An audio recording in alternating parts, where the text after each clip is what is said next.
Puji Tuhan, selamat pagi semua. Kita bersyukur kepada Tuhan, Tuhan itu baik buat kita semua. Sehingga kita boleh menikmati hari yang indah yang Tuhan berikan buat kita. Namun sebelum kita melakukan setiap aktivitas kita mau nikmati firman Tuhan pada pagi hari ini yang terdapat di dalam Esra pasal 9 ayatnya yang ke-9. Demikianlah firman Tuhan, karena sungguh pun kami menjadi budak, tetapi di dalam perbudakan itu kami tidak ditinggalkan Allah kami. Ia membuat kami disayangi oleh raja-raja negeri Persia, sehingga kami mendapat kelegaan untuk membangun rumah Allah kami dan menegakkan kembali reruntuhannya dan diberi tembok pelindung di Yehuda dan di Yerusalem. Saudara yang kekasih dalam Tuhan, perkataan ini disampaikan oleh Imam Esra ketika mereka sudah pulang ke Yerusalem. Jadi orang-orang buangan yang pulang ke Yerusalem, perkataan ini disampaikan oleh Esra. Kenapa? Karena ketika mereka pulang kembali ke Yerusalem, ada hal yang mereka lakukan, yaitu melukai, mengecewakan hati Tuhan. Dan Imam Esra menjadi sangat kecewa dengan keadaan yang dialami kembali oleh bangsa Israel. Sehingga dia ingatkan kembali kepada mereka bahwa ketika mereka ada di pembuangan di Babel, ketika mereka diperbudak, dia katakan, Allah tidak meninggalkan kami. Saudara yang kekasih dalam Tuhan, mungkin bagi kita saat ini kita tidak mengalami seperti bangsa Israel. Tuhan izinkan mereka dibuang ke Babel karena mereka mendua hati, mereka tidak setia, mereka tidak taat kepada Tuhan. Tapi bagi kita, mungkin saat ini kita seperti yang dikatakan oleh Imam Esra, seakan-akan kita ada di perasingan sebagai kepala keluarga, sebagai ibu rumah tangga, para mahasiswa, engkau bekerja di kantor atau dimanapun engkau bekerja. Engkau seakan-akan berkata seperti engkau ada di tempat pembuangan yang seakan-akan tidak dihargai, engkau dilupakan. Tetapi firman Tuhan berkata, kami tidak ditinggalkan. Jadi dimanapun engkau ada saat ini, Tuhan tetap ada bersama dengan engkau. Seakan-akan engkau berkata, aku seperti ada di pembuangan. Jauh dari orang-orang yang aku kasihi, jauh dari tempat di mana aku tinggal. Tetapi ingat, Tuhan ada di sana, Tuhan ada bersama dengan engkau.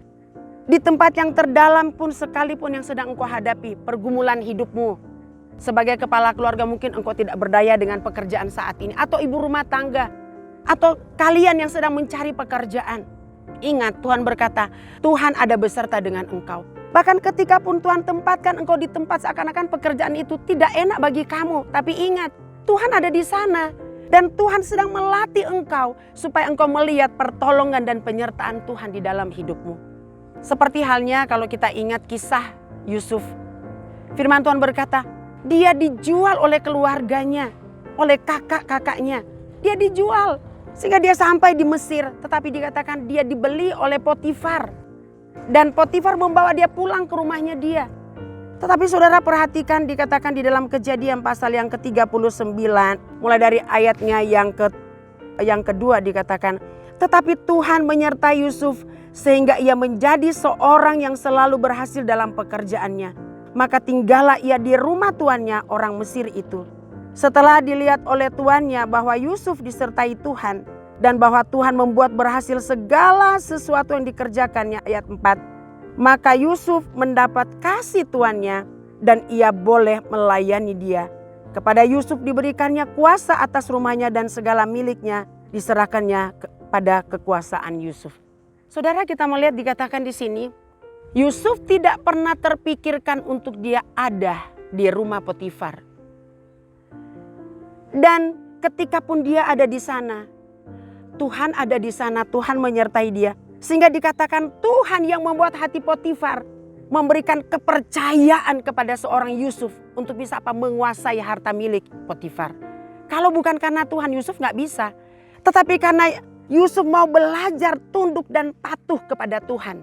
Karena dia tahu Tuhan sedang melatih dia, Tuhan sedang memproses dia. Dan dia mau belajar memiliki hati yang mau tunduk di dalam otoritasnya Tuhan. Di sini kita baik sebagai kepala keluarga, ibu rumah tangga, ataupun engkau sebagai mahasiswa, pekerja di kantor, dimanapun engkau bekerja, belajarlah memiliki roh ketundukan di mana engkau ada. Karena di sana engkau akan melihat kuasa Tuhan, mujizat Tuhan berlaku atas hidupmu. Tuhan menyertai engkau. Tuhan menyertai tanganmu, Tuhan menyertai pikiranmu. Kenapa? Dia yang sanggup untuk memberikan engkau ide-ide yang cemerlang untuk engkau bisa mengelola setiap apa yang Tuhan percayakan kepadamu. Tetapi belajarlah di mana Tuhan taruh engkau. Mungkin engkau berkata, aku gak suka di tempat ini. Tetapi ingat, Tuhan ada di sana. Tuhan tidak akan tinggalkan engkau seperti perkataan Imam Ezra.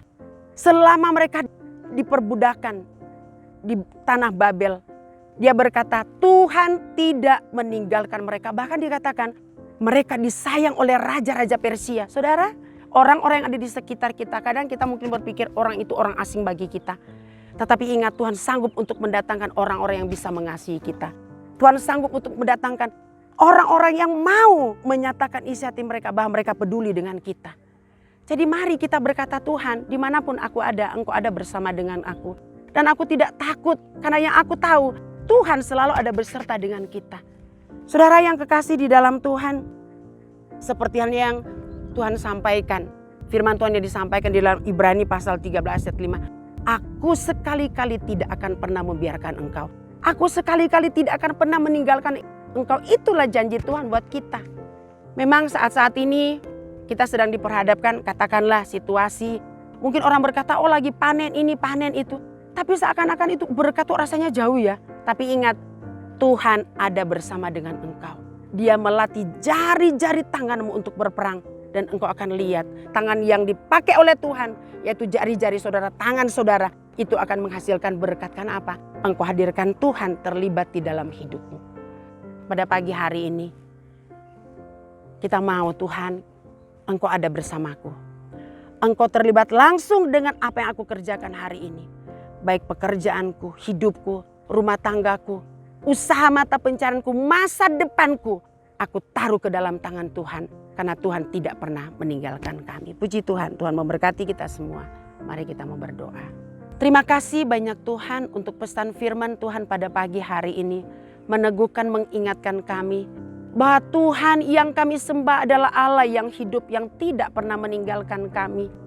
Kasih setia Tuhan menaungi, melingkupi kami. Sehingga kalau kami tetap bertahan sampai saat ini, karena ada Tuhan yang besar yang bersama-sama dengan kami. Sebab itu ya Tuhan, kami menyerahkan hidup kami ke dalam tangan Tuhan. Kami menyerahkan keluarga kami, rumah tangga kami, pekerjaan kami, usaha kami ke dalam tangan Tuhan. Dan bahkan kami percaya Engkau memberkati di mana tempat kami bekerja. Engkau juga memberkati gereja di mana kami ada, di GPDIC OTW. Baik Bapak Ibu Gembala, staf Gembala, para pengerja, seluruh jemaat Tuhan dilawati, diberkati oleh Tuhan. Dan naungan kasih sayang dan kemurahan Tuhan yang senantiasa menaungi, melingkupi kita semua. Bahkan semua kami yang mendengar firman Tuhan, Tuhan berkati kami semua. Tuhan, Engkau ada bersama dengan kami. Keluar masuk kami ada di dalam perlindungan dan pertolongan Tuhan. Segala kemuliaan hanya bagi Tuhan. Kami bersyukur, berterima kasih hanya kepada Tuhan Yesus Kristus. Terima kasih Tuhan, dalam nama Tuhan Yesus Kristus. Haleluya. Amin.